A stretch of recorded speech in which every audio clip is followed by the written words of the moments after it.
Hindi ko na alam kung saan yung phone. Ba't di mo sinama si Jenna? Ay, hindi makalis. Gawa na. Okay na? Ano ba ginawa na ng basura? Hello. Pwede na ko na isa. Sino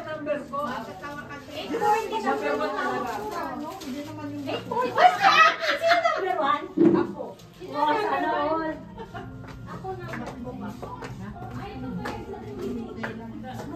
Tayo kayo pwede na kumain. Oo, asan na sila? Dinadasal. Ganito kami lagi dito, hindi ka kasi sumasama. Hindi nga, kanina po kasi lumabas sa trabaho. Ngayon nga 2 hours Paalam na ka. lang. Nagpaalam na ako, 2 Ganun din hours nung na. ganun din nung kami, may pasok. Mahirap ako makakain. Eto ba? Ano bang tingin mo dito? Mananalo ba itong kontitan? Okay na ba? Eh, sup-sup ang hinahanap ko, sup-sup. Eh,